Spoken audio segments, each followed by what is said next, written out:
बहुत पुराने जमाने की बात है। बगदाद की रौनक अपने उरूज पर थी। दजला के किनारे बसे इस अजीम शहर में रात भी दिन की तरह रोशन रहती थी। बाजारों में चरागा जलते थे, गलियों में इल्म की बातें होती थीं और मस्जिदों से इबादत की आवाजें उठती थीं। इसी शहर में अब्बासी खिलाफत का वो बादशाह रहता था जिसका नाम दुनिया अदब और इंसाफ के साथ लेती थी, खलीफा हारून रशीद। हारून रशीद सिर्फ तख्त का मालिक नहीं था बल्कि दिलों पर हुकूमत करने वाला इंसान था।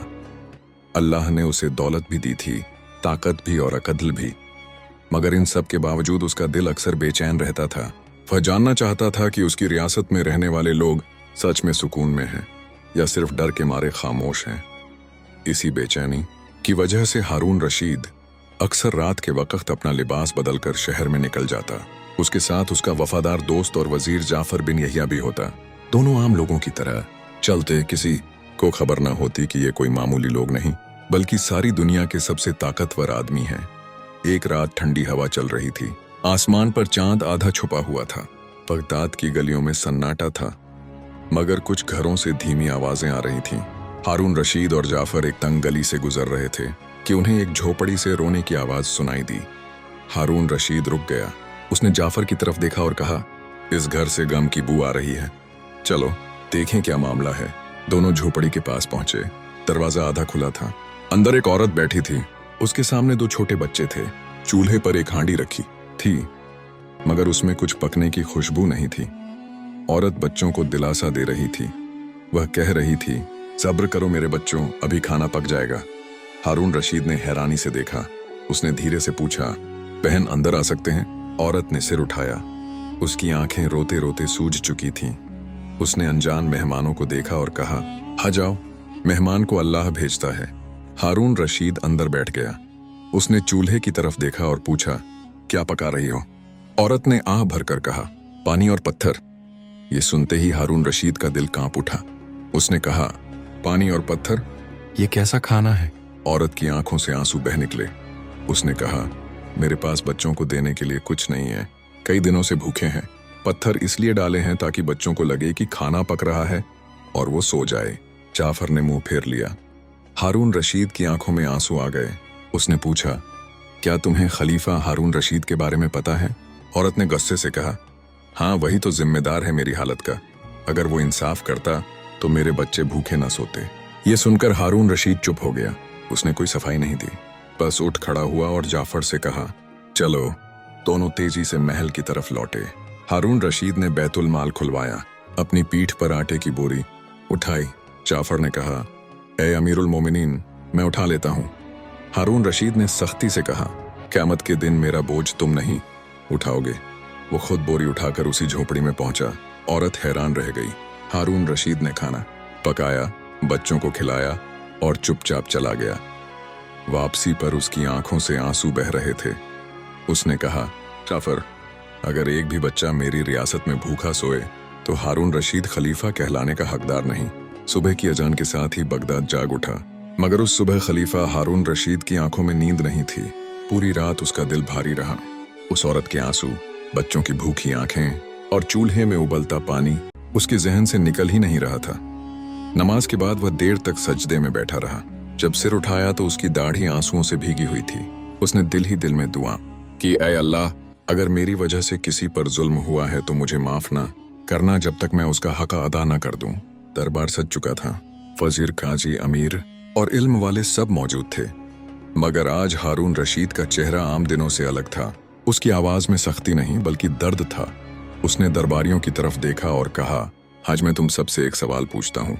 अगर मेरी रियासत में कोई औरत अपने बच्चों को पत्थर उबालकर सुलाने पर मजबूर हो जाए तो उसका गुनहगार कौन है? दरबार में सन्नाटा छा गया। किसी की हिम्मत नहीं हुई जवाब देने की। हारून रशीद ने कहा, वो औरत मुझे गुनहगार समझती है और सच कहूं तो वो सही है। अगर खलीफा लोगों के हाल से बेखबर रहे तो उसकी तख्त की कीमत क्या है? उसने तुरंत हुक्म दिया कि बैतुल माल का हिसाब पेश किया जाए। हर इलाके के गरीबों, यतीमों और बेवाओं की फहरिस्त मंगवाई जाए।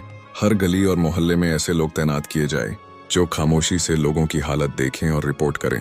जाफर बिन यहिया आगे बढ़ा और बोला, ऐ अमीरुल मोमिनीन, आपकी ये फिक्र ही आपकी सबसे बड़ी ताकत है। हारून रशीद ने कहा, नहीं जाफर, ये फिक्र नहीं, ये मेरी जवाबदेही है। उसी दिन उसने उस औरत को दरबार में बुलवाया। औरत कांपती हुई आई। उसे डर था कि शायद उसने खलीफा के खिलाफ कुछ कह दिया था, इसलिए सजा मिलेगी। जब वो सामने खड़ी हुई तो हारून रशीद तख्त से उतर आया। दरबार हैरान रह गया। हारून रशीद ने कहा, तुम मुझे पहचानती हो? औरत ने डरते हुए कहा, आप खलीफा हैं? हारून रशीद ने सिर झुका लिया। उसने कहा, हाँ, और मैं वही हूं जो उस रात तुम्हारे घर आया था। औरत की आंखें भर आईं। वह रोते हुए बोली, मैंने आपको बहुत कुछ कहा था। हारून रशीद ने उसे रोका और कहा, तुमने सच कहा था।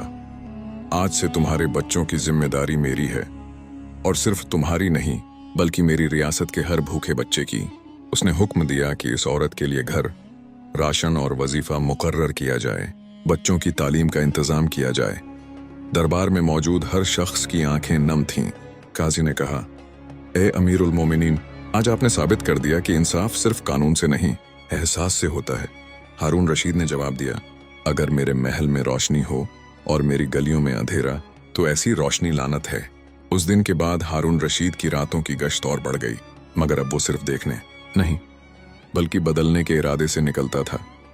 लोग कहते थे कि बगदाद में कोई भूखा नहीं सोता, क्योंकि खलीफा खुद जागता रहता था, और यही वजह थी कि हारून रशीद का नाम सिर्फ तारीख में नहीं बल्कि दिलों में जिंदा हो गया। एक दिन बगदाद की फजा कुछ अलग थी।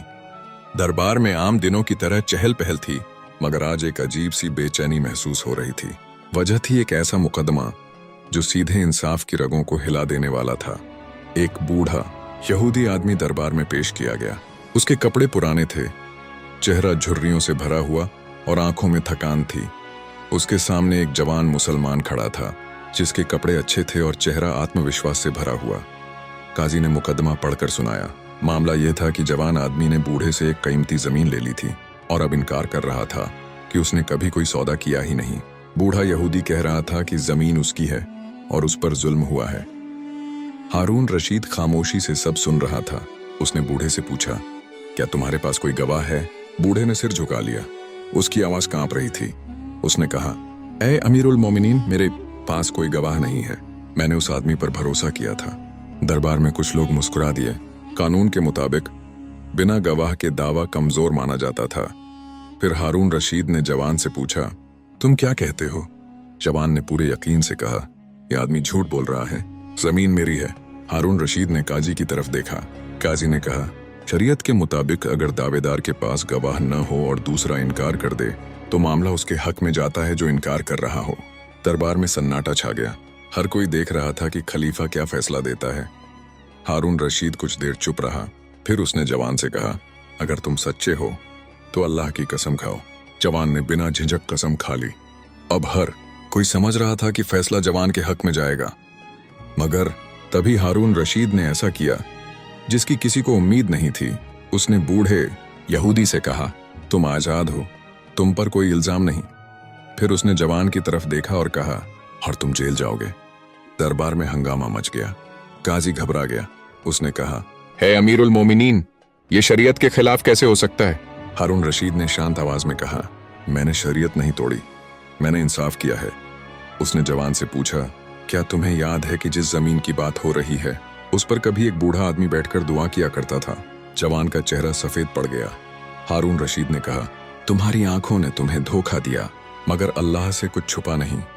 तुमने उस बूढ़े का भरोसा तोड़ा है, और जो भरोसा तोड़ता है वो सिर्फ इंसान से नहीं अल्लाह से भी झूठ बोलता है। जवान के होंठ कांपने लगे। उसने सिर झुका लिया और कहा, मैं गुनहगार हूं। दरबार में सन्नाटा छा गया। बूढ़ा यहूदी रो पड़ा। उसने कहा, आज मैंने सच्चा इंसाफ देखा है। हारून रशीद ने हुक्म दिया कि जमीन बूढ़े को लौटा दी जाए और जवान से माफी मंगवाई जाए। फिर उसने दरबार की तरफ देखा और कहा, याद रखो, इंसाफ मजहब नहीं देखता, इंसान देखता है। उस दिन बगदाद में एक बात फैल गई। हारून रशीद का दरबार सिर्फ मुसलमानों के लिए नहीं बल्कि हर मजलूम के लिए है। दरबार उस दिन पहले से ज्यादा भरा हुआ था। बगदाद के लोग दूर दूर से आए थे। सबके दिलों में एक ही जिज्ञासा थी कि आज खलीफा हारून रशीद क्या फरमान सुनाने वाला है। कल के मुकदमे ने पूरे शहर को हिला दिया था। लोग बातें कर रहे थे कि ऐसा इंसाफ पहले कभी नहीं देखा गया। हारून रशीद तख्त पर बैठा, मगर उसकी नजरें ऊंची नहीं थीं। उसका चेहरा गंभीर था, जैसे दिल पर कोई बड़ा बोझ हो। उसने इशारे से सबको खामोश किया और बोलना शुरू किया। उसने कहा, कल तुम सबने देखा कि इंसाफ क्या होता है, मगर इंसाफ सिर्फ एक फैसले का नाम नहीं बल्कि एक अमानत है। अगर अमानत में खयानत हो जाए तो तख्त भी बोझ बन जाता है। उसने जवान को सामने बुलवाया।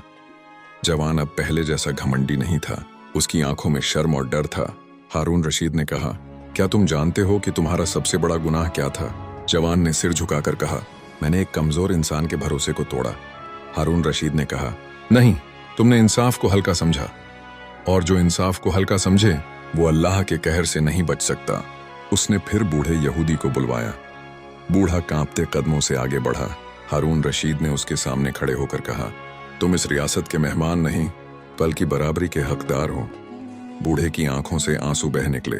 उसने कहा, मैंने बहुत हुकूमतें देखी मगर ऐसा इंसाफ कभी नहीं देखा। हारून रशीद ने हुक्म दिया कि उस बूढ़े के लिए मुआवजा तय किया जाए और उसकी इज्जत का ऐलान पूरे शहर में किया जाए। फिर खलीफा ने काजियों और हाकिमों की तरफ देखा। उसकी आवाज सख्त हो गई। उसने कहा, आज से अगर किसी मजलूम की आह मेरे दरबार तक नहीं पहुंची तो उसकी सजा सिर्फ जालिम को नहीं बल्कि उस हाकिम को भी मिलेगी जिसने आंखें बंद की। पूरा दरबार सन्न रह गया। हारून रशीद ने आखिर में कहा, याद रखो, हुकूमत तलवार से नहीं इंसाफ से चलती है। तलवार डर पैदा करती है मगर इंसाफ दिल जीतता है। दरबार खत्म हुआ। लोग अपने अपने घर लौटे मगर उनके दिलों में एक नई रोशनी थी। बगदाद की गलियों में उस दिन एक ही बात गूंज रही थी, हारून रशीद का द्वार सिर्फ ताकत का नहीं बल्कि इंसाफ का द्वार है। और हारून रशीद वो उस रात फिर अकेला सजदे में था। उसकी जुबान पर कोई फख्र नहीं था, सिर्फ एक दुआ थी, ऐ अल्लाह, जब तक मेरी सांसें चलें मुझे मजलूम का साथ देने वाला बना देना। और इतिहास ने गवाही दी कि ये दुआ कबूल हुई।